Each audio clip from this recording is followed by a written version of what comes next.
سڵاوتان لێبێ قوتابیانی بەڕێز من مامۆستا پەرۆش یاسین هەڵدەستم بە شەرەحکردنی بابەتی ترێژەر ئایلەند لە سەنڕایزی پۆلی دوازدە. ئەم لاپەڕەی کە ئێستاکە ئێوە دەیبینن ئەوە لاپەڕەی 66ە لە کتێبەکەتان. بەڕێزان ئەها نووسراوە لیترەری ڕیدەر واتە بەشی ئەدەب. ئەم لاپەڕەیە بەچی دەست پێکا Introduction to the Literary Reader واتە پێشەچیەک بۆ ناو بەشی ئەدەب. پێشەچیەک بۆ بەشی ئەدەب. ڕۆمانەکەمان یان چیرۆکەکەمان دەربارەی چییە؟ ترێژەر ئایلەند. ترێژەر ئایلەند واتە دورگەی گەنجینە. ئاگداری خوێندنەوەی ترێژەر ئایلەند بن. دورگەی گەنجینە. چی ئەم ڕۆمانی نووسیوە؟ نووسەری ئەم ڕۆمانە چییە؟ نووسراوە بای نووسراوە لەلایەن ڕۆبەرت لوئیس ستیڤنسن. ڕۆبەرت لوئیس ستیڤنسن. پێویستە ئێوە بیزانن بەڕێزان. ئەم لاپەڕەیە باسی کارکتەرە سەرەکیەکانەکە، باسی ئەکتەرە سەرەکیەکانی ناو ئەو ڕۆمانە دەکات، ناو ئەو چیرۆکە دەکات. ئەها نووسراوە about the main characters. یەکەم کارکتەری گرنگ کە پاڵەوانی ڕۆمانەکەیە چێە؟ جیم هاوکینز. جیم هاوکینز. باشە ئێستا باسی جیمتان بۆکەم بەڕێزان. Jim Hawkins is the young hero and most of the story is told in his words. Jim Hawkins پاڵەوانێکی گەنجە و زۆربەی چیرۆکەکە لەلایەن ئەوەوە دەجێڕدرێتەوە. His parents are the keepers of an inn called the Admiral Benbow. دایک و باوکی parents واتە دایک و باوکی خاوەنی میوانخانەیەکن. ئەها inn واتە میوانخانە کە ناوی میوانخانەکە چیە؟ Admiral Benbow. And the story begins when an old seaman arrives and stays. چیرۆکەکە دەست پێ دەکات کاتێک کە دەریاوانێکی بەتەمەن دەگاتە ئەو شوێنە، دەگاتە ئەدمیرال بێنبۆ و لەوێ دەمێنێتەوە. stays. Though always worried about people who will come looking for him and his secret. ئەم پیاوە دائیمەن هەمیشە نیگەران بووە، قەلەق بووە دەربارەی ئەو خەڵکانی کە دەهاتن و بە دوایدا دەگەڕان و بە دوای نهێنیەکەیدا دەگەڕان. When he dies, کاتێک کە دەمرێت Jim finds the secret. Jim نهێنیەکەی ئەم پیاوە دەدۆزێتەوە. A treasure map کە نهێنیەکە چییە؟ نەخشەی گەنجینەیە. نەخشەی گەنجینە. treasure map. map یعنی نەخشە. And this leads to the dangerous voyage to Treasure Island. ئەمەش ئەبێتە دۆزینەوەی ئەم نەخشەی گەنجینەیە ئەبێتە هۆی ئەوەی کەوا گەشتێکی ترسناک ئەنجام بدەن بۆ دورگەی گەنجینە. ئەمە سەبارەت بە جیم هاوکینز. دێنە سەر کارکتەرێکی کە ناوی چیە؟ The Captain. The Captain. The Captain بە چەند ناوێکی جیاواز لە ناو ستۆریەکەدا هەیە. دواتر لە کاتی شەڕحکردنی چیرۆکەکەدا ئێمە زیاتر تەرکیزی دەخینە سەر. The Captain, also called Bill, هەروەها بە Bill ناو دەبرێت, is the old seaman who stays at the Admiral Benbow. ئەمە دەریاوانێکی بەتەمەنە کە دەمێنێتەوە لە میوانخانەی ئەدمیرال بێنبۆ. He was actually a pirate. لە ڕاستیدا ئەم کاپتنە چەتە بووە. Pirate. Pirate واتە چەتە. چەتە یعنی دز و جەردە بوونە. لە ڕاستیدا ئەم چەتە بووە. بەڵام چ چەتەیەک سیرکە ئەڵێ first mate to a pirate captain called Flint. ئەم پیاوە ئەم کاپتنە دەسەڕاستی چەتەیەکی گەورە بووە کە ناوی کاپتن فلینت بووە. ینی کاپتن بیل واتە بیل یان ئەم کاپتنە دەسەڕاستی چێ بووە؟ پیاوێک بووە بە ناوی کاپتن فلینت کە ئەم کاپتن فلینتە چەتەیەکی گەورە بووە. باشە؟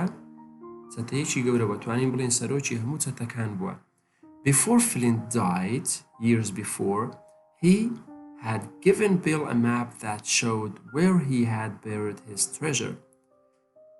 پێش ئەوەی کاپتن فلینت بمرێت چەند ساڵێک پێشتر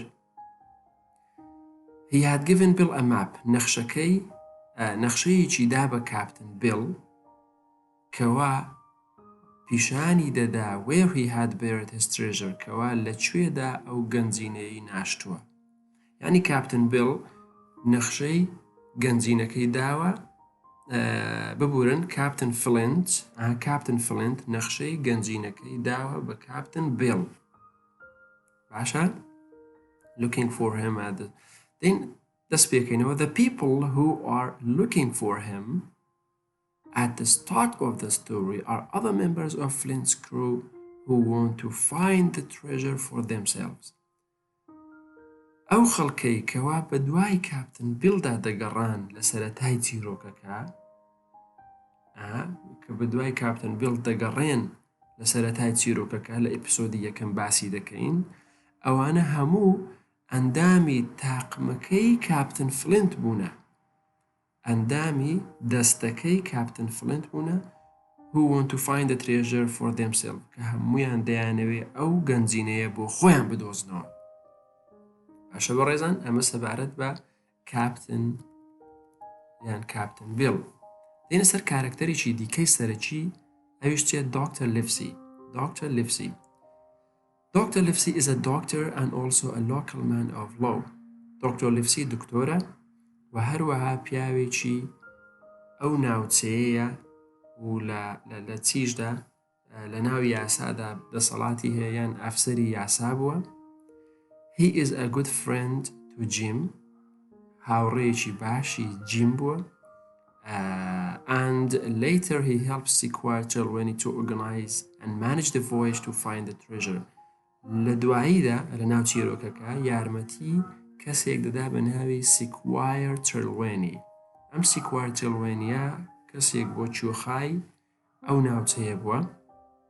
دۆکتەر یارمەتی دەدا لە ئۆرگەنایزکردن لە ڕێکخستن و بەڕێوەبردنی گەشتە دەریاییەکە بۆ دۆزینەوەی گەنجینەکە. دێنە سەر کارکتەرێکی کە ئەویش Long John Silver. Like Bill هەر وەکو کاپتن بیل ئەم پیاوەش ئەندامێکی دەستەکەی کاپتن فلنت بووە چەتە گەورەکە بووە کاپتن فلنت's old pirate crew ئەندامێکی تاقمەکەی با بڵێن چەتەکەی کاپتن فلنت بووە. He is one-legged and has a parrot that goes everywhere with him. یەک لاقی هەبووە ئەم لۆنگ جۆن سلڤەرە یەک لاقی هەبووە و بە بەغایەک تووتیەکیشی هەبووە کە لەگەڵ خۆی دەیبرد بۆ هەموو شوێنێک. Sequoia Chilwell makes him the ship's cook and also makes the mistake of telling him the purpose of the voyage. Sequoia کە با بڵێن سەرۆکایەتی گەشتە دەریایەکەی دەکرد بۆ دۆزینەوەی گەنجینەکە هەڵسا لۆنگ جۆن سلڤەری کرد بە چێشلێنەری کەشتیەکە ship's cook and also makes a mistake هەروەها هەڵەیەکی کرد سیکوایر هەڵەیەکی کرد کەوا مەبەستی گەشتە دەریاییەکەی بە لۆنگ جۆن سلڤەر گوت. Silver then secretly brings together other members of Flint's old crew to join the voyage and then steal the treasure. لە دوای ئەوەی کە سیکوایر ئەو هەڵەیەی کرد و مەبەستی گەشتەکەی بە لۆنگ جۆن سلڤەر گوت کە مەبەستەکە چی بوو؟ ئەوان گەشت دەکەن بۆ ئەوەی ئەو گەنجینەیە بدۆزنەوە. سلڤەر کە بەمەی زانی هەستا بە نهێنی then secretly بە نهێنی کۆمەڵێک ئەندامی قەدیم ئەندامە کۆنەکانی تاقمەکەی فڵنتی کۆ کردەوە و هەستان پەیوەندیان کرد بە گەشتەکەی ئەوەی کە سیکوایر و دۆکتۆر لیڤسی ئەوان ئەو گەشتە دەکەن بۆ دۆزینەوەی گەنجینەکە هەستان ئەم ئەندامە کۆنانی کاپتن فلنت بەشدار بوون لە گەشتەکە کە هەمووی لۆنگ جۆن سلڤەر کۆیانی کردبووە and then steal the treasure بۆ ئەوەی کەوە گەنجینەکە کاتێکە دۆزیانەوە گەنجینەکە بدزن. ئەمە دەربارەی کارکتەرە سەرەکیەکان هەروەها بەڕێزان ئەم وێنەی کە لێرە دەیبینن ئەم بەڕێزە کە ناوی چیە ڕۆبرت لویس ستیڤنسن ئەم بەڕێزە ئەمە هەستاوە ئەم ڕۆمانی بۆ ئێمە نووسیوە ئەلێرە چەند زانیاریەکەی about the author واتە دەربارەی دانەر نووسەری ئەم ڕۆمانە ڕۆبرت لویس ستیڤنسن کە لە ساڵی 1950 بۆ 94 ژیاوە was a novelist ئەو ڕۆماننووس بووە poet شاعیر بووە and travel writer و هەروەها نووسەرێکی گەڕۆک بووە یعنی دەچووە هەر شوێنێک دەربارەی ئەو شوێنە شتی دەنووسی and he wrote many books that are still widely read today کۆمەڵێک کتێبی نووسیوە کە خوێنەرێکی زۆریان هەیە لە ئێستاشدا Several have also been turned into successful films هەندێک لە چیرۆکەکانی کراون بە فیلمی سەرکەوتوو فیلمی تەلەڤیزیۆنی and television series هەروەها بە ئەڵقەی تەلەڤیزیۆنی His best known work includes باشترین کارەکانی ئەمانن Kidnapped, Strange Case of Dr. Jekyll and Mr. Hyde, A Child's Garden of Verse and most famously وەلەناو هەمووشیاندا کە ئەوەی زۆر بەناوبانگە چیە Treasure Island Treasure Island یەکێکە لە کارە زۆر باشەکانی ڕۆبرت لویس ستیڤنسن بەڕێزان ئەمانی خوارەوە کۆمەڵێک زانیارین لەسەر ئەم نووسەرە ببورن ئەمانە کۆمەڵێک زانیارین لەسەر ئەم نووسەرە کە لەم لاشەو هەیە ئەوەندەی کە بۆتانم باس کرد بەسە کارکتەرە گرنگەکان زۆر زۆر زۆر زۆر گرنگە کە ئێوە بە جوانی بیان ناسن زانیاریەکان لەسەریان بزانن چییە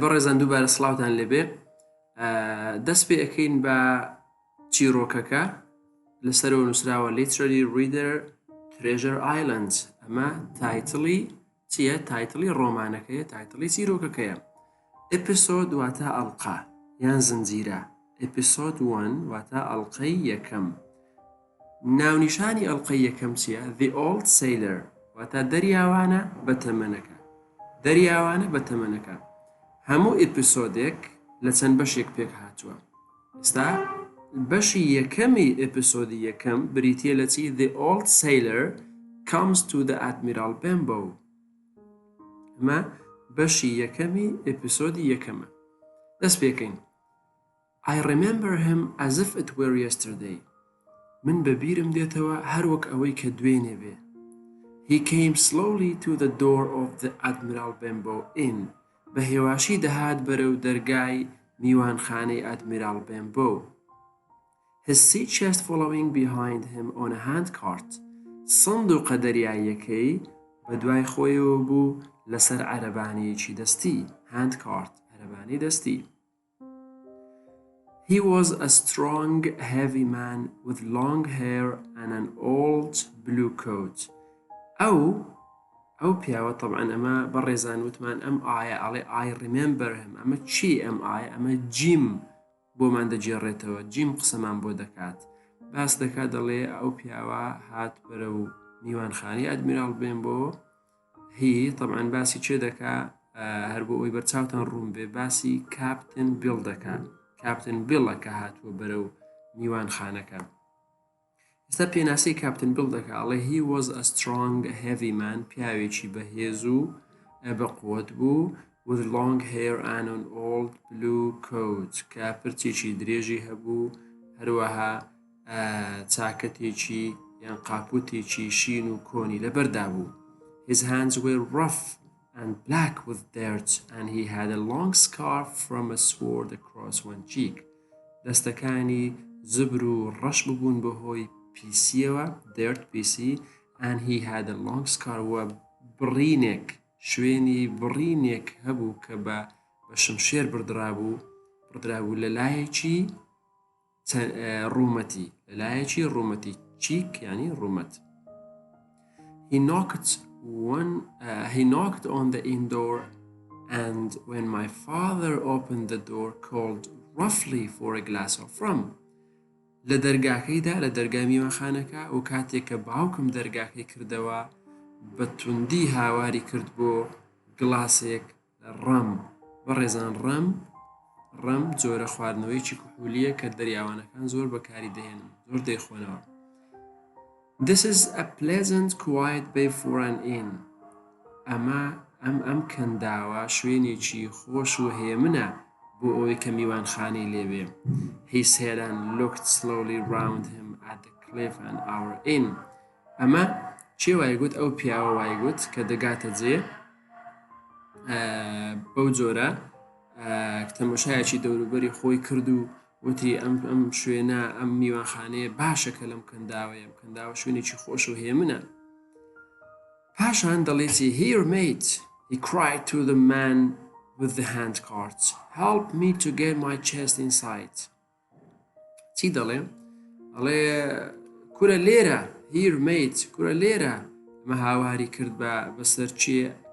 بەسەر ئەو کەسەی کەوە عەرەبانەکەی ڕادەکێشا بە دوای خۆیەوە بەڕێزن هەروەکو ئەوەی کە لە وێنەکەدا دیارە لە وێنەکەدا ئێمە دەبینین طبعاًها بەڕێزان ئەم کوڕە جل سەوزە ئەمەی دەبینی ئەوە جیمە ئەمە باوکی جیمە ئەمەشیان کاپتن بیڵە ئەوەی کە چاکەتێکی شینی کۆنی لەبەردا بوو ئەمەش هاند کارتەکەیە بە پشتیەوە عەرەبانێک دەستیەکەیە ئەوەشیان سی چست واتە سندوقی دەریایی ئەمەشیان کە دەبینی نووسراوە ئادمیرال بێمبۆ واتە میوانخانەی ئادمیرال بێمبۆ. پاشان وتمان هاواری کرد وتی کورە لێرە بەسەر چیە هاواری کرد بەسەر ئەو پیاوەی کەوە عەرەبانە دەستیەکەی لێ دەخوڕی Help me to get my chest inside. یارمەتیم دە بۆ ئەوەی سندوقەکەم ببەمە ژوورەوە. He continued بەردەوام بوو لە قسەکردن وتی چی ڕەم and simple food is what I want. واتە خواردنەوەی ڕەم و خواردنی سادە ئەو شتانن کە من دەمەوێت. And that cliff up there where I can watch the ships. و هەروەها ئەو کلیفە ئەو کەندەڵانە لەوێدایە من لەوێوە دەتوانم چاودێری watch the ships چاودێری کەشتیەکان بکەم. You can call me captain. دەمەعەت ئێوە هەموو دەتوانن پێم بڵێن کاپتن یان بە کاپتن بانگم بکەن. Oh, I see what you want, he said with a fierce look. پاشان با بڵێن لوکێکی ناشرین بە شێوازە تەمەشاکردنێکی توند بەو پیاوەی وت کە عەرەبانەکەی ڕادەکێشا بە خزمەتکارەکە با بڵێن پێی وتی هاها دەزانم چیت دەوێ کورە. And threw down 3 or 4 gold coins in front of him. 3-4 پارەی ئاسنی زێڕ پارەی با بڵێن زێڕی فڕێدایە پێش ئەو پیاوە خزمەتکارە. پاشان دێنە سەر ئێرە all day he was around the bay. ئەڵێ تەواوی ڕۆژەکان ئەو چی بوو؟ تەواوی ڕۆژەکە لەو دەوروبەری کەنداوە دەسوڕایەوە or up on the cliffs یان دەچووە سەر کەندەڵانەکە with his telescope کە تێلسکۆپێکی بەدەستەوە بوو واتە دوربین. بۆچی ئەم دوربینی بەدەستەوێت طبعاً بۆ چاودێریکردنی ئەو کەشتی و ئەو کەسانی کە دێن بۆ ئەو کەنداوە بۆ ئەو شوێنە. All evening he sat in the inn by the fire drinking rum.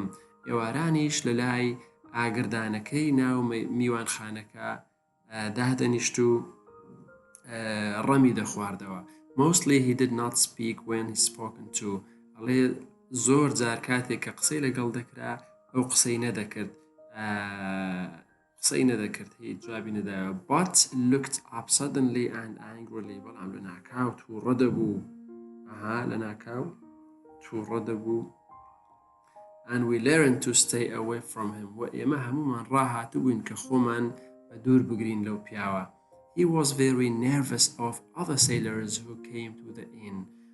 زۆر نیگەران و قەلق بوو دەربارەی ئەو کەسانەی کە دەهاتن بۆ یان ئەو دەریاوانانەی دیکە کە دەهاتن بۆ میوانخانەکە.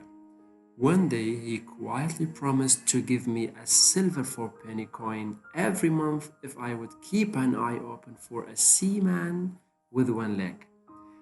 ڕۆژی چەند بەهێمنی بەڵێنی بە مندا کەوا سلڤە 4-پێنیەکم بداتە 4-پێنیەکی زی و کە ئەمە جۆرە پارەیەکە بیدا بە من هەموو مانجێک بیدا بە من.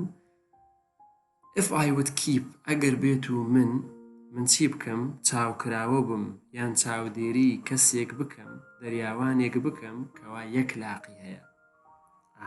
هەنی بەڵێنی بەجیمدا کەوا مانگانە سلڤەر 4-پێنی کۆینێکی بداتێ ئەگەر بێت و چاودێری کەسێکی بۆ بکا کە 1 لاقی هەیە چاودێری دەریاوانێکی بۆ بکا کە 1 لاقی هەیە. The captain often drank too much rum and sang his old wild sea songs. ئەم کاپتنە Captain Bill زۆر جار زۆری دەخواردەوە ڕەمی زۆر دەخواردەوە و دەستی دەکرد بە چی بە گۆرانیە نامۆ و کۆنەکانی دەریا ئەو گۆرانیانەی کە لە ناو دەریادا دەوترێنەوە. Then he used to hit his hand down hard on the table for silence. لە دوای ئەوەی کە دەیخواردەوە و گۆرانی دەگوت وا ڕاهاتوو بوو کەوا بە خێرایی بە قایمی بچێشێ بە مێزەکەی پێش خۆیدا بۆ ئەوەی ئەوانی دیکە بێدەنگ بن. Before telling his frightening stories of the sea. طبعا بۆچی بە مێزەکەی دەچێشا؟ ئەوە لەبەر ئەوەی دەیویستکەوە چیرۆکی ترسناکی چیرۆکە ترسناکەکانی ناو دەریایان بۆ بجێڕێتەوە. دەچینە لاپەڕەکەی دیکە کە لاپەڕەی 68 بەڕێزان هەروەکو دەبینن ئەلێرە. They were about hanging storms at the sea and terrible crimes. بەڕێزان ئەڵێ چیرۆکەکانی کە ئەو کاپنە دەیجێڕایەوە دەربارەی چ بوون؟ دەربارەی hangings واتە لە سێدارەدان هەڵواسین، storms at sea واتە ڕەشەبای ناو دەریا and terrible crimes تاوانە قێزەونەکان دەربارەی ئەم سێشتە بوون ئەو چیرۆکانە. During the months that the old sailor stayed with us جیم بەردەوام دەبێت لە قسەکردن دەڵێت چێڵێ لە ماوەی ئەو چەند مانگەی کە ئەم دەریاوانە بەتەمەنە لەگەڵ ئێمە مایەوە طبعا دەمایەوە بە شەو بە ڕۆژ و لە وێنانی دەخوارد و دەخەوت و لە دوایەوەی کە ئەو چەند مانگە لەگەڵ ئێمە مایەوە my father became very ill باوکم زۆر نەخۆش کەوت. One day Dr. Livesey came to see him. ڕۆژێکیان Dr. Livesey کە پێشتر بۆتانم باس کردووە ئەمە هەم دکتۆرە هەم ئەفسەری یاسایە خەڵکی ئەو ناوچەیە ڕۆژێکیان Dr. Livesey هات بۆ ئەوەی باوکم ببینێ and before he left پێشەوەی بڕواتەوە the smart bright doctor ئەو دکتۆرە بەڕێز و زیرەکە sat in the same room as our dirty heavy sailor who suddenly started his usual song. ئەڵێ ئەم دکتۆرە بەڕێزە وا سوتفەی کردکەوە دانیشت لە هەمان ئەو ژوورەی کەوا ئەم کاپتنە پیس و با بڵێن بە تااقەتە ئەم کاپتنە پیس و بە تااقەتەی ئێمە ئەلەوێ بوو و لە ناکاو دەستی کرد بە گۆرانیە عادەتیەکانی خۆی ئەو گۆرانیانەی کەەوە ڕاهات بوو بیڵێ گۆرانێکە چ بوو ئەو گۆرانی با بڵێن کە زۆر دەیوتەوە 15 men on the dead man's chest you and a bottle of rum drink and the devil had done for the rest you and a bottle of rum. ئەمە ئەم گۆرانی دەوت Captain Bill. Later on واتە پاشان he banged his hand on the table بە قایمی ئابڵێنیان بە مێزەکەیە کێشایی which we all knew was a call for silence کە ئێمە هەمومان تێگەیشتین ئەم لە مێزدانە واتە بێدەنگ بن. بەڕێزان ئەو شتان بۆ دووباراکەمەوە Captain Bill لە دوای ئەوەی کە زۆری دەخواردەوە he drank a lot دەیخواردەوە پاشان گۆرانی دەگوت گۆرانی کۆنەکانی دەرە لە دوای گۆرانی کۆنەکان دەویست چیرۆک بجێڕێتەوە بەڵامی تر لە مێزەکەی دەدا پاشان دەستی دەکرد بە جێڕانەوەی چیرۆکەکان. Everyone طبعا لە دوای ئەوەی کە لە مێزەکەیدا بۆ ئەوەی هەمووان بێدەنگ بن everyone apart from Dr. Livesey stopped talking هەموویان جەماعەتەکەی کە لەوێ دانیشت بوون قسەکردنیان ڕاگرت ئیلا Dr. Livesey نەبێ چونکە Dr. Livesey نەیدەزانی ئەو لێدان لە مێزە واتە بێدەنگ بن. A few moments later the captain cried silence. پاش چەند ساتێک کە زانی Dr. Livesey هەر بێدەنگ نەبوو هاواری کرد بێدەنگ. If you were talking to me, sir, said Dr. Livesey. Dr. Livesey وتی بەڕێز ئەگەر تۆ مەبەستت منە ئەگەر تۆ لەگەڵ منتە I have one thing to say. من یەک شتم هەیە کە بیڵێم. If you go on drinking so much rum, ئەگەر تۆ بەردەوام بی لەسەر ئەم خواردنەوە زۆرە then the world will soon be free of a very dirty old scoundrel. کەواتە ئەم جیهانە زوو ڕزگاری دەبێت لە پیاو خراپێکی لە کەسێکی خراپی وەکو تۆ. Scoundrel یعنی کەسی خراپ پیاو خراپ. The captain jumped to his feet and took a knife out of his pocket. کاپتنیش کە گوێی لەم قسەیە بوو jumped to his feet هەستایەوە سەر پێیەکەی بەخێرایی ئەم تووکە نایف چەقۆیەکی دەرهێنا لە ناو پۆکێتەکەی لە ناو جیرفانی. The doctor did not move, but spoke slowly. دکتۆر لیفسیش نەجوڵا بەڵام بە هێواشی قسەی دەکرد. I am a man of the law. من پیاوی یاسام, a magistrate, ئەفسەری یاسام, as well as a doctor. هەروەها دکتۆریشم. If you do not put that knife away, ئەگەر تۆ ئەو چەقۆیە دوور نەخەیتەوە, you will go to the next court and will be hanged. ئەوە دەچی بۆ ئەو دادگایە, ئەو تەنیشتەوە, بۆ ئەو دادگایە ئێرە و لەوێ هەڵدەواسرێت و سزا دەدرێت. A few uncomfortable moments passed until the captain finally put the knife in his pocket and sat down heavily. چەند ساتێکی نەخوازرا و چەند ساتێکی نائارامی بەڕێک با بڵێن تێپەڕی هەتاوەکو کاپتن لە کۆتاییدا چەقۆیەکەی خستەوە جیرفانی و بە زەحمەتیەکەوە دانیشتەوە لە شوێنەکەی خۆی. ئەمە بەڕێزان بەشی یەکەمی ئیپسۆدی یەکەم بوو.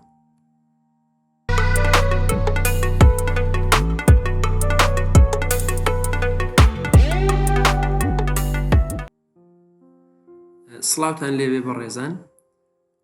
ئێستا ئەمە هەر ئیپسۆدی یەکەمە The Old Sailor بەڵام بەشی دووەمی ئیپسۆدی یەکەم کە بەشی دووەم بریتیە لە چی Black Dog بەردەوامە بین.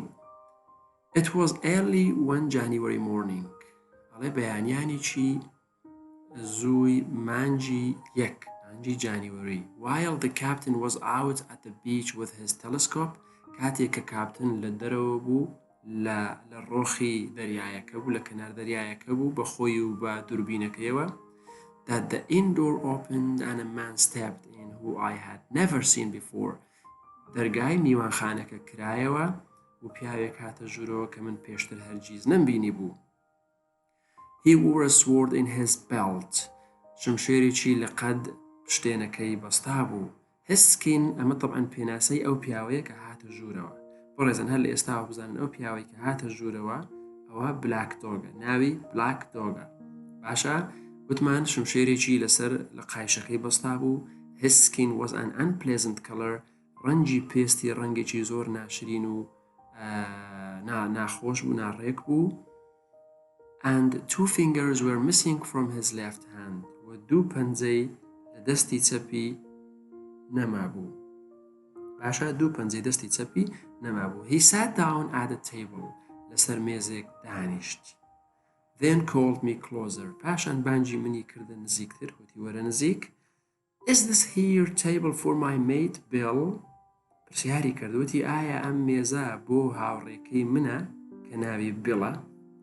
He asked, a strange look on his face. طبعاً ئەم پرسیاری بە جۆرێک کرد کەوا دەموچاوێکی نامۆی هەبوو. I said that the table was for a man who we called the captain. منیش وەڵامم دایەوە ئەو مێزە بۆ پیاوێکە کە ئێمە بە کاپتن بانگی دەکەین. طبعاً هەتا ئێستاش جیم نازانێ کە ئەمە ناوی بڵە. باشە؟ Well, he said, ئەو پیاوە جوتی باشە, my mate would be called the captain. کەواتە هاوڕێکەی من ئێستا بە کاپتن بانگ دەکرێ. ڕەنگە, probably, ڕەنگە وابێ. He has a cut on one cheek and he is very pleasant when he's drunk. Is my mate Bill. بەردەوام لە قسەکردن ئەو پیاوەتی چی وتی بڕینێک شەقێک هەیە لە لایەکی ڕوومەتی و هەروەها کاتێک کە دەخواتەوە زۆر دڵخۆشە, کاتێک کە زۆری خواردوێتەوە و سەرخۆشە, زۆر دڵخۆشە. ئەو پیاوە هاوڕێی منە و ناوی بڵە. So as he here اینجا ئێستا پرسیارەکە ئەوەندە قسەی کرد, پرسیارەکە دووبارە دەکاتەوە لە جیم پرسیار دەکاتەوە, دەڵێ کەواتە ئەو لێرەیە. I told him he was outside walking. منیش وەڵامم دایەوە, وتم بەڵێ ئەو لە دەرەوەیە و پیاسە دەکات. Well, he replied, you and me will just get behind the door. اینجا وتی باشە کەواتە من و تۆ ئێستا لە پشتی دەرگاکە خۆمان دەشارینەوە. And we will give Bill a little surprise. و مفاجئەیەک و سورپرایزێکی بچووک بۆ کاپتن بیل دەکەین. He made me hide and I became very worried when I saw him take out his sword. ئەو منی خستە پشت خۆیەوە منی شاردەوە لە پشت خۆی و من زۆر نیگەران و قەلق بووم کاتێککە بینیم چی دەکا کاتێککە بینیم شمشێرەکەی خۆی دەرهێنا کاتێککە بینیم شمشێرەکەی خۆی دەرهێنا. At last the captain came in and walked towards his breakfast table. لە کۆتاییدا کاپتن کە لە دەرەوە پیاسەی دەکرد گەڕایەوە و ڕۆیشت بەرەو کوێ بەرەو مێزی نانخواردنی بەیانیەکەی. Bill said the stranger. ئەو کەسە نامۆیە واتە black dog بانجی کردوتی Bill, the captain turned to face us. ئەڵێ کاپتنیش ڕووی وەرجێڕا بەرەو لای ئێمە. His face turned white. و دەم و چاوی سپی هەڵگەڕا.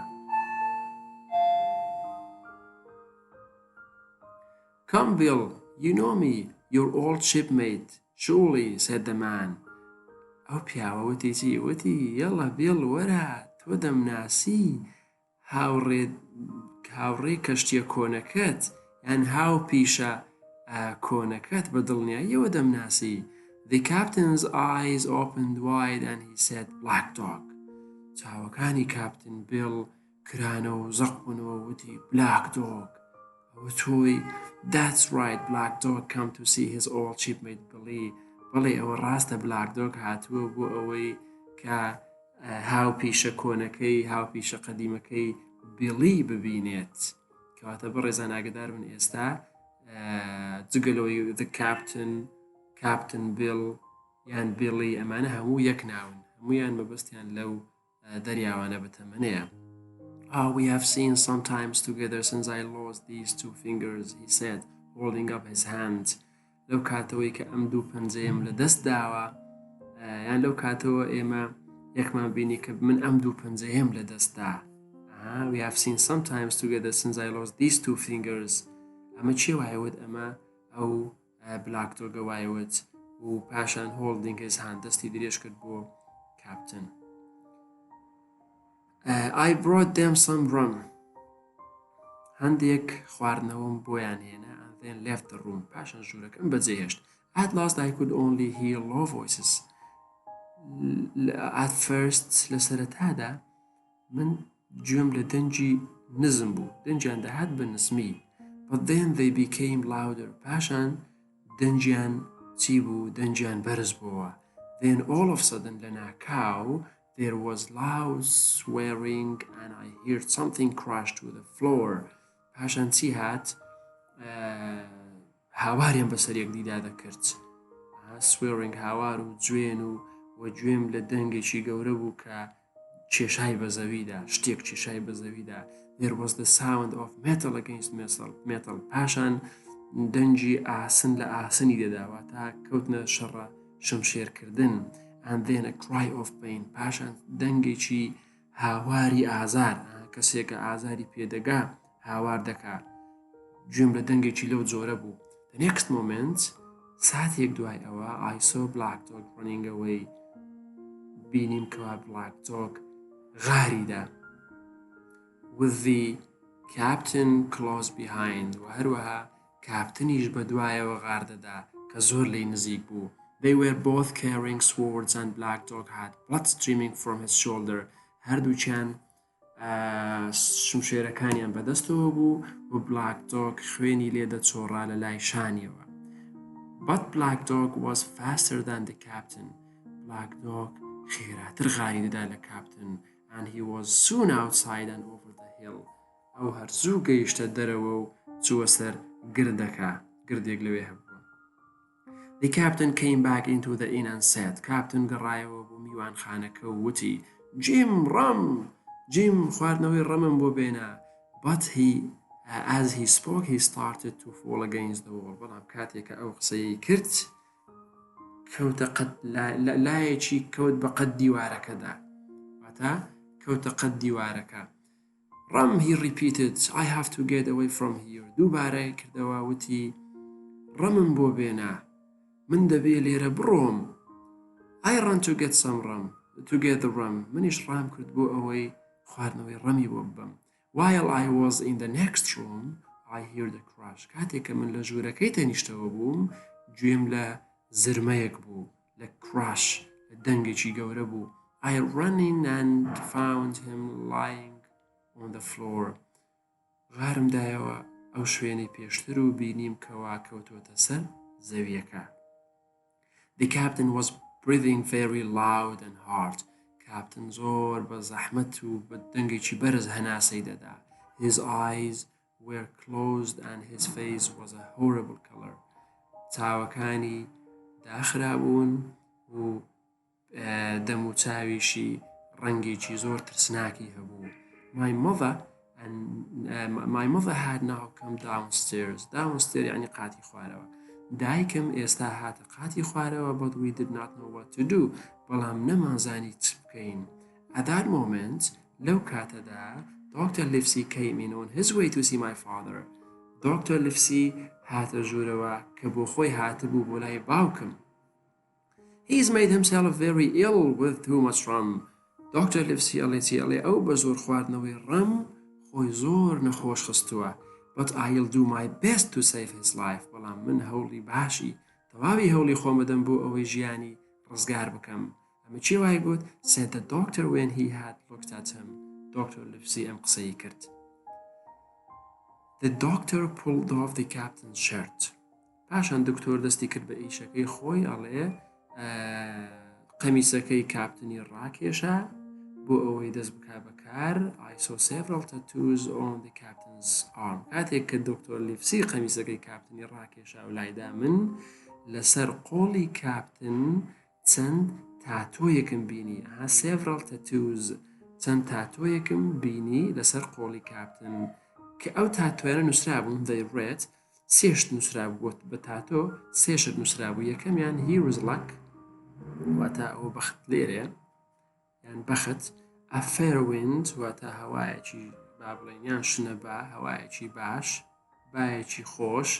and Billy Bones و ناوی خۆشی Billy Bones کەواتە سێشت لەسەر قۆڵی کاپتن بە تەتو نووسرابوو. here is like a fair wind Billy Bones. زۆر باشە بەردەوام ببین بەڕێزان. It was some time later before the captain opened his eyes. ئەڵێ دوای ئەوەی کەوا کاپتن چاوەکانی کردەوە. first he looked around the room. کردەوە تەمەشایەکی دەوری خۆی کرد تەمەشایەکی ژوورەکەی کرد. and then he tried to get up crying where's black dog. پاشان هەوڵی داکەوە هەستێتەوە هاواری کردوتی کوا black dog.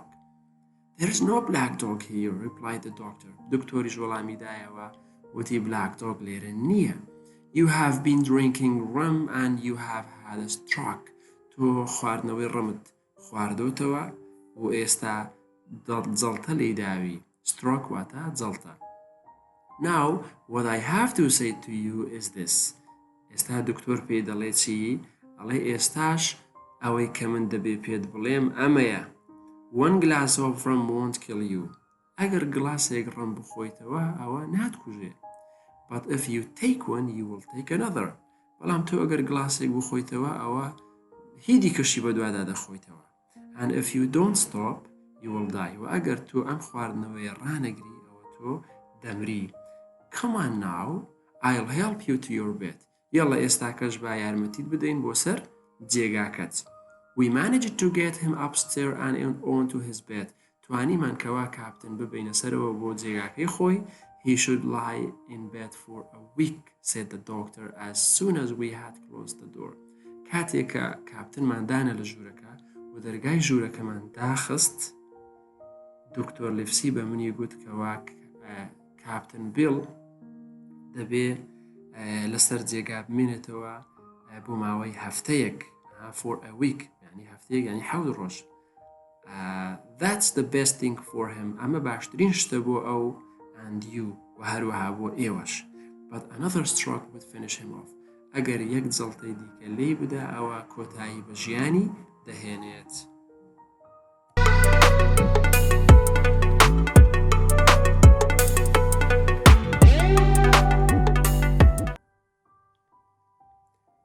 سڵاوتان لەبێ قوتابیانی بەڕێز. ئێستا دەسەکەین بە بەشی سێیەمی ئیپسۆدی یەکەم کە ناونیشانەکەی بریتێ لە چی the black spot the black spot واتە پەڵە ڕەشەکە خاڵە ڕەشەکە.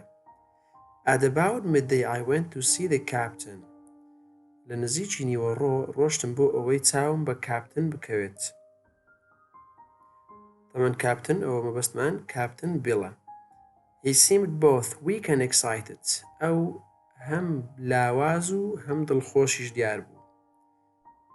وتی Jim, he said, every month I've given you a silver fourpenny. هەموو مانجێک من سیلڤەر فۆرپێنیەکم داوە بە تۆ. ئەوەندە پارەم داوە بە تۆ پارەی زیوی. You will bring me a little drink off from now, won't you? تۆش ئێستا هەندێک خواردنەوەی ڕەمم بۆ دێنی وەنیە؟ The doctor I began. منیش وەڵامم دایەوە و دەستم پێکردوتم ئەی دکتۆر دکتۆر چی بە تو گوت؟ نەیگوت نابێ ڕەم بخۆیتەوە ئەگەنە ئەتکوژێ. He started to swear and then said دەستی بە جوێندان کرد وتی What does the doctor know about life at sea? باشە دکتۆر چ شتێک دەزانێت دەربارەی ژیان لە ناو دەریا؟ I've lived on rum. من لەسەر خواردنەوەی ڕەم ژیاوم. I tell you من دەزانم. Your doctor said himself one glass wouldn't hurt me. ئەی دکتۆرەکەت بۆ خۆی نەیوت کەوە یەک گڵاس خواردنەوەی ڕەم ئازارم پێ ناگەیەنێ. I'll give you a golden genie for some Jim. من ئەم جاریان گۆڵدن جینی دەدەمێ پارەی زێڕی جۆرە پارێکی زێڕێ بۆ ئەوەی هەندێکم بۆ بهێنی. I want what you owe my father. That's all I said, for he had been very slow to pay us. جیمیش وەڵامی دیان بە کاپتنی گوت کەوا وتی من دەمەوێت تۆ قەرزەکانی باوکم بدەیتەوە. بۆ وای پێوت؟ مەبەستی بۆ پارەم ناوێت قەرزەکانی باوکم بدەرەوە. ئەمەش لەبەر ئەوە وای پێوت چونکە کاپتن زۆر بە هێواشی پارەی مانەوە و خواردنی خۆی کە لەو میوانخانەیە دەمایەوە زۆر بە هێواشی پارەی دەدا. ڕپارێکی قەرزی زۆری لەسەر کۆ بووە. I'll get you one glass and no more. من یەک گڵاسێکت بۆ دێنم و هیچی کەت بۆ ناهێنم. When I brought it to him, he took it quickly and drank it down. کاتێک کە بۆم هێنا بە خێرایی هەڵی قوڕاند و خواردیەوە. he said وتی ئۆ خەیش that's better. ئەمە هەر باشترە لەوەی کە هیچ نەبێ. How long do I have to lie here? ماشە من دەبێ ماوەی چەندێک لێرە بمێنمەوە بکەوم لەسەر جێگا. A week at least, I said. منیش وتم بەلایەنی کەمەوە هەفتەیەک واتە 7 ڕۆژ. I can't do that, he cried. هاواری کرد وتی ناتوانم ئەوە بکەم هەفتەیەک لەسەر جێگا بمێنمەوە.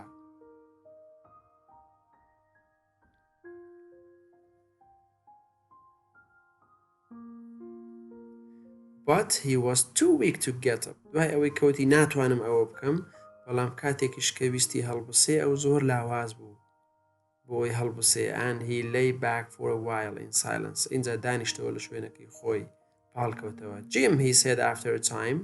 دوای ماوەیە گوتی Jim, it's my old sea chest they want. ئەوە ئەو سندوقە دەریاییەیە کە ئەوان دەیانەوێ. مەبەستی لە دەی لە ئەوان مەبەستی ئەو چەتانەی دیکەیە کەوا دێن بۆ لای کاپتن و هەڕەشی لێ دەکەن و شەڕی لەگەڵ دەکەن.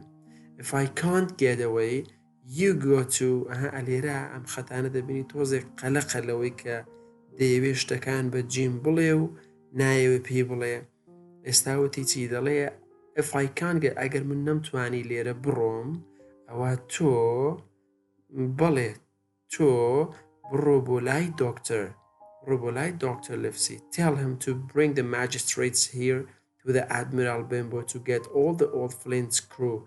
ئەڵێ بڕۆ بۆ لای دۆکتۆر و پێی بڵێ کەوا ماجسترێتەکان بێنێ ئەفسەرەکان بێنێ بۆ ئێرە بۆ ئەدمیرال بێنبۆ to get all of Flint's crew بۆ ئەوەی تاقمەکەی فلینت تاقمە چەتەکەی فلینت هەمویان ببن all of them that's left ئەوانەی کەماون. I was Flint's first mate and I am the only one that knows the place. من دەستە ڕاستی کاپتن فلینت بووم کە گەورە چەتە بوو و من تاکە کەسم کە شوێنەکە پێدەزانم. شوێنی چی بەڕێزان مەبەستی شوێنی گەنجینەکەیە ئەو دورگەی کەوا گەنجینەکەی لێیە. He gave it to me when he was dying. ئەڵێ ئەو دای بە من کاتێکە کۆچی دوایی کرد کاتێک کە مرد. بەردەوام ببین بەڕێزان. But don't tell the doctor unless they get the black spot on me or unless you see the black dog or a sailor with one leg. ئەمە زۆر گرنگە بەڕێزان. بزانن کاپتن بیل چی بە جیم دەڵێ. ئەڵێ بەڵام بە دکتۆر هیچ شتێک بە دکتۆر مەڵێ هەتاوەکو کە ئەوان بلاک سپۆت بۆ من دەهێنن. بلاک سپۆت دواتر باسێکەین چیە لێ لەو خەتانە ئەڵێ هەتاوەکو یان ئەوان بلاک سپۆت بۆ من دەهێنن یانیش تۆ بلاک دۆگ دەبینی ئەوان بلاک دۆگی پێشتر بینیوە یانیش دەریاوانێک دەبینی کە یەک لاقی هەیە. هەر کامێک لەم سێشتە ڕوویدا تۆ ئەچی بۆ لای دکتۆر نفسی و خەبەرێ دەیتێ.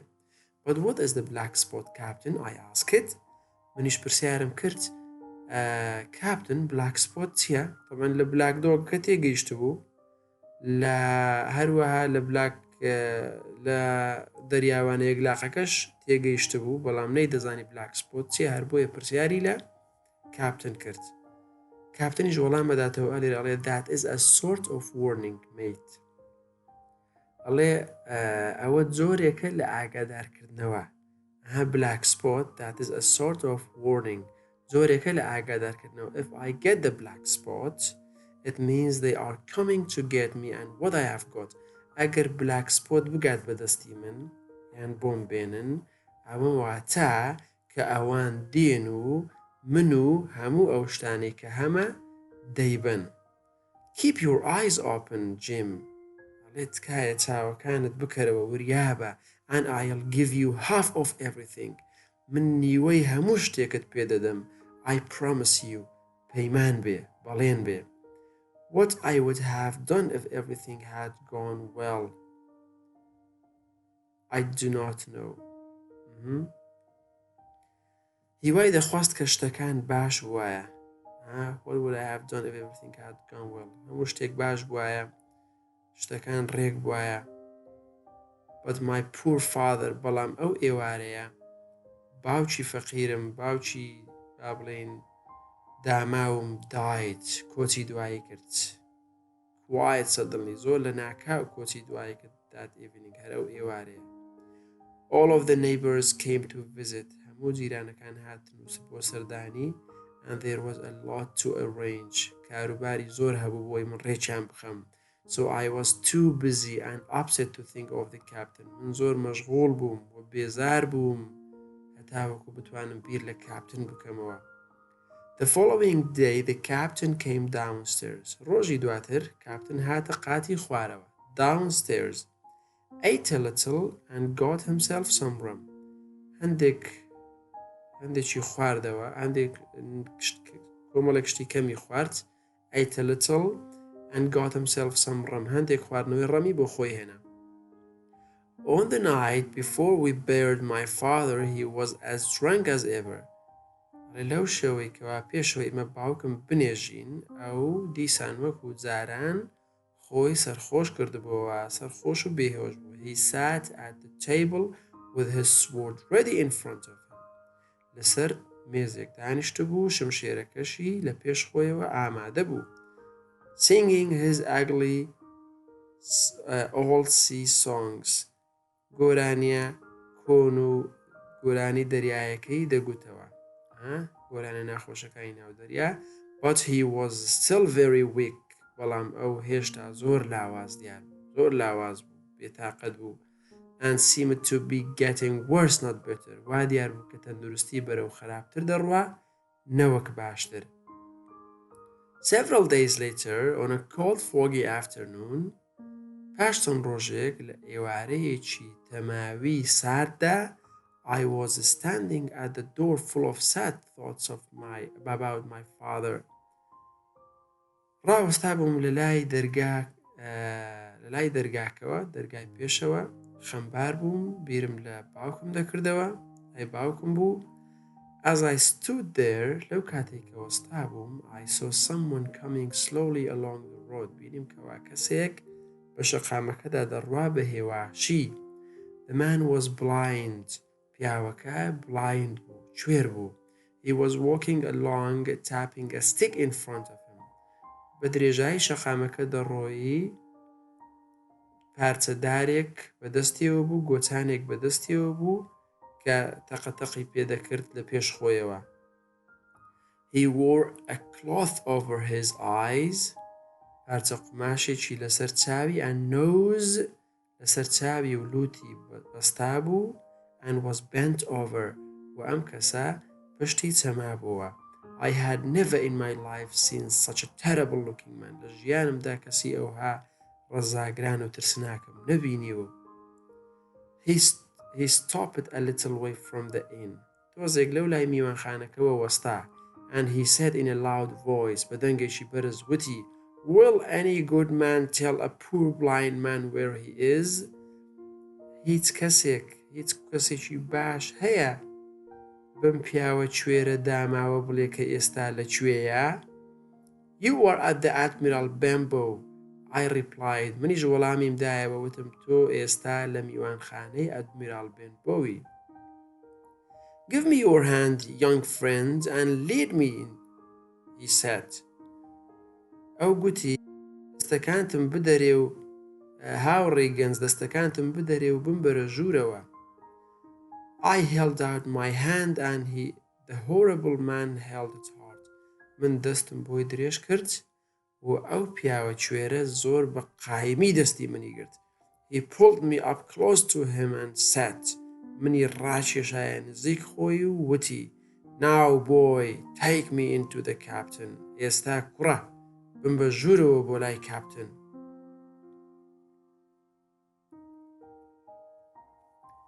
ئەلێرین بەڕێزان. Sir, I said. منیش وتم, گەورم, I can't. ناتوانم. The captain is not what he used to be. کاپتن بەو شێوەیە نییە کە پێشتر ئەوها بووە. مەبەستی چی بوو لێرە؟ ئێستا ڕووی دەکاتەوە. He sits with his sword ready. ئەو دانیشتووە و شمشێرەکەی ئامادە کردووە. Take me in or I'll break your arm. بمبەرە ژوورەوە ئەگەر نا قوڵت دەشتێنم. ئەو پیاوە وایەوەت و pulled my arm roughly, بە قایمی قۆڵمی ڕاکێشا.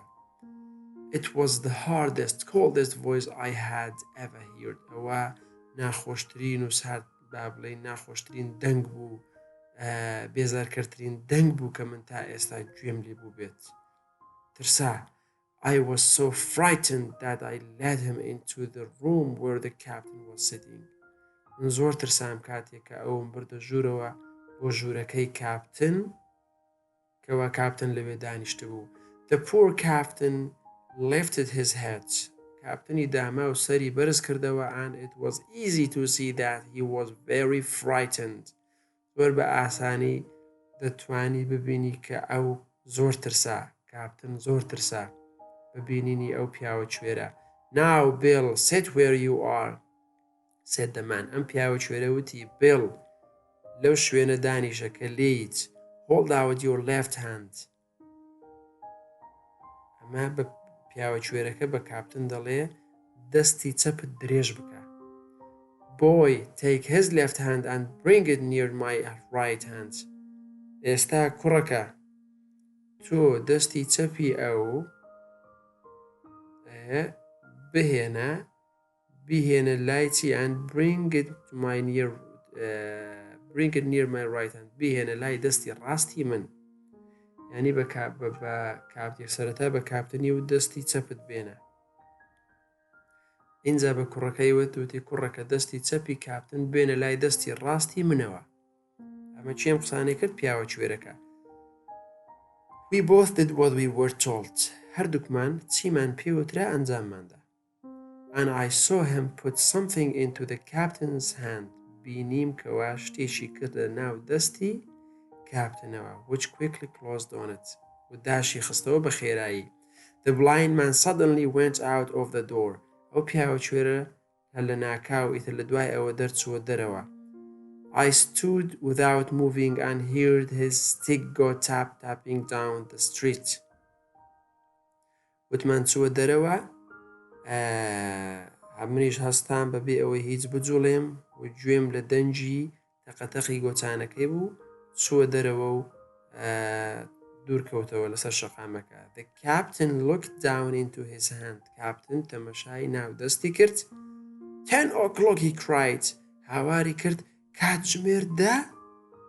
ئەمە کاپتن هاواری کرد کەواتە لە ناو ئەو شتەی کە بڵایندمانەکە کردێ ناو دەستی کاپتن نووسراوە کاتژمێر دا.